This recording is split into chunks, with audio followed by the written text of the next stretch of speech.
They say tennis is a gentleman's sport, but that's certainly not the case all the time. The truth is that the game has had its fair share of controversial and heated moments, and Casper Ruud is no exception to the chaos. While he's mostly calm and collected, he has also had some pretty crazy moments that have left the fans in shock. Here are Casper Ruud's most controversial moments. Let's dive right in. First off, let's talk about the controversy between him and Holger Rune. It was a hard-fought battle that the Norwegian won in 4 sets to gain his first Grand Slam semifinal. Ruud appeared angry that the Dane was contesting every call during the game. This resulted in Rune's unsportsmanlike handshake at the end of the game, which Ruud thought was hilarious. The dispute, however, didn't end there, as Rune claimed after the game that the Norwegian shouted in his face in the locker room. Rune claimed that the team had been quite friendly and pleasant before Ruud approached him and yelled "Ja!" directly in his face. But it appears that there is other versions of this event, as the Norwegian's father has refuted these allegations, saying that it's just a lie from Holger. However, Rune's mother responded, claiming that the father wasn't present when it occurred. He departed. She further said that it was merely the physical therapist or trainer. It happened when Holger was awaiting doping control and Ruud's father wasn't there, so he couldn't be right about a thing he didn't even see. She was furious at Ruud for shouting at her son Holger and repeatedly called Ruud's father a liar. Coretta, a former tennis player, believes Casper Ruud was attempting to teach Holger a lesson in the locker room or on the court. He further said that Holger Rune would be a better player as a result of the whole situation. Following up, let's take a look at his rivalry with Nick Kyrgios. Ruud returned to serve in the press, labeling Kyrgios an idiot, setting the mood for a typical Kyrgios sled, stating he'd rather watch paint dry than watch Casper play tennis. Last summer, Kyrgios tweeted his dislike for the Summer European clay swing, which Ruud just so happened to be dominating at the time. It was evidently only in the Laver Cup last September that the two met in person, with Kyrgios' congrats to Ruud on a match win serving as an icebreaker. Ruud believes it is now easier and that things have been forgotten. Kyrgios is an intriguing player to watch because you never know what's going to come out of his racket or his mouth. But at the end of the day, he came to Ruud and said he was delighted to see him play well. That was pleasant. Ruud and Kyrgios previously met on hard courts in March, when the future Wimbledon finalist won in straight sets. However, Kyrgios lost the quarterfinal against Karen Khachanov, who had just dethroned defending champion Daniil Medvedev in the 4th round. Let's hope the two clash again and settle the score for the better tennis player. Coming up, Casper Ruud wanting Kyrgios banned. Fireworks erupted as Nick Kyrgios defeated Casper Ruud 6-4, 6-4 in Indian Wells. On and off the court, the two have a history. The Norwegian dubbed the Australian an idiot on the court after Kyrgios was defaulted for tossing a chair during an Italian Open showdown 3 years ago. Ruud even suggested that Kyrgios be banned from the sport for 6 months. Casper Ruud says he's not the only one who feels Nick Kyrgios should be suspended for at least 6 months after his latest outburst. During his 2nd round Italian Open encounter against Ruud, Kyrgios destroyed a racket, kicked a water bottle, hurled a chair, and stormed off the court, making headlines for all the wrong reasons. The Australian was ahead at the moment, but officials later verified that he would be fined 20,000 euros and lose 45 ATP points. Roger Federer has defended Kyrgios, stating he shouldn't be suspended, but Ruud believes otherwise, revealing that other players want the ATP to do something. Next, Ruud was fined once for not going to the toilet during the official break. Norway's world number 3 Casper Ruud was fined and given a code violation for neglecting to use the restroom during the Montreal Masters victory over Roberto Bautista. According to umpire Fergus Murphy, the Norwegian was required to use the bathroom during an official bathroom break. Ruud left the court for 11 minutes to change clothing, only to be confronted by the umpire. Ruud hadn't only failed to use the restroom, but he'd also exceeded the allocated 5 minutes by more than double. Ruud explained that he told the umpire that all he was going to do was change his clothing. Murphy verified hearing that, but argued that the Norwegian was required to use the restroom before officially issuing Ruud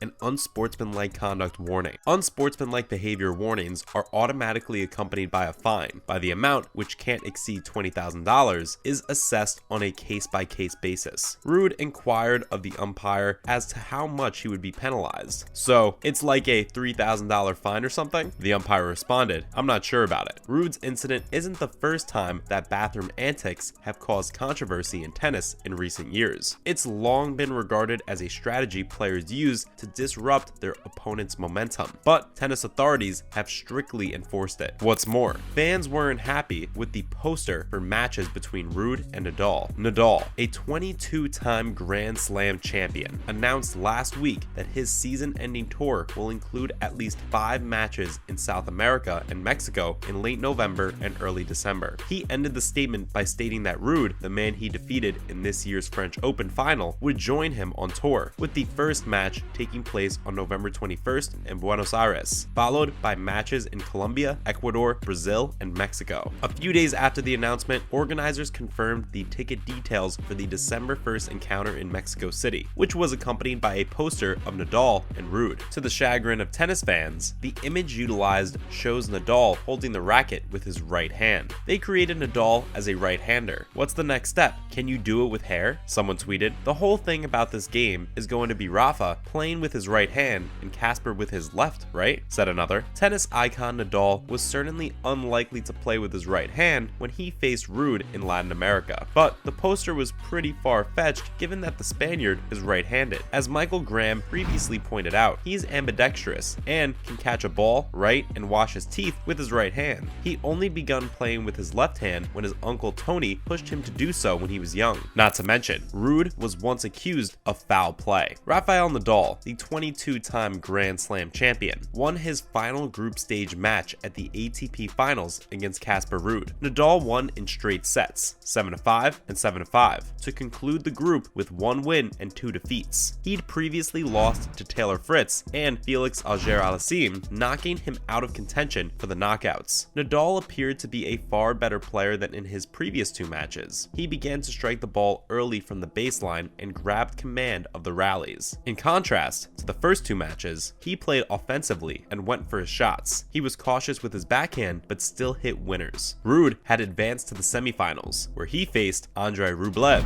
but his loss against Nadal put him in the spotlight for all the wrong reasons. Ruud is a Rafael Nadal Academy graduate and a passionate Nadal admirer. As a result, some fans accuse him of being too easy on Nadal. Ruud has never beaten Nadal in his career and looked sloppy in both matches. He came into the match having 2 wins over the 2 very talented players, although Rafael had lost both of his prior encounters with them. Nonetheless, Nadal unexpectedly raised his game, which many say is questionable on Ruud's side. Following up, Casper Ruud reflects on the poor end of his season. Ruud, the world number 3, has made significant progress this year, reaching 2 Grand Slam finals at the French and US Open. He was defeated by the current 2 top players, Rafael Nadal and Carlos Alcaraz. The Norwegian has also won 3 competitions this year, the most recent being the Swiss Open in Gstaad in July. But Ruud's form has deteriorated since his last outing in New York. He lost in the round of 32 of the Japan Open to world number 58 Kwame Munar before being upset in the opening round of the Basel Open by veteran Stan Wawrinka. When I was in Asia, I maybe felt a little exhausted, Ruud stated on his Eurosport podcast. This was most likely caused by a lack of sleep and jet lag. He also expressed regret for not taking more time off following his run to the US Open final, instead representing his country in the Davis Cup only days later. World number 3 also stated that indoor courts are a weakness for him, referring to his loss against Wawrinka, 37. Despite this assessment of his indoor performance, Casper Ruud managed to get out to a winning start at the Paris Masters. He advanced to the second round after defeating Richard Gasquet. Lastly, Ruud's controversial comment on grass tennis courts. It wasn't quite as memorable as Manuel Santana's famous criticism of grass tennis courts. Grass is for cows, but Casper Ruud's recent remark that grass is for golf players was nevertheless a worthwhile addition to what may be dubbed the Great Grass Bashing Canon. Some players have publicly pondered why tennis is played on grass for as long as it's been played, and if anything, the topic has gotten more common in the 21st century, when fewer and fewer events are played on the green stuff. However, because the grass is now so rarely used in tennis, it is, and probably always will be, the ultimate test of a tennis player. Even the most all-around players can struggle with the transition from clay to grass. grass. But Casper Ruud expects to make a greater impression on his least familiar surface in 2022, despite previous comments to the contrary. That is a wrap for this video. What do you think is the biggest controversy surrounding Casper Ruud? Let us know in the comments down below. Make sure to leave a like and share the video. Also, don't forget to subscribe to the channel for more videos like this. See you next time.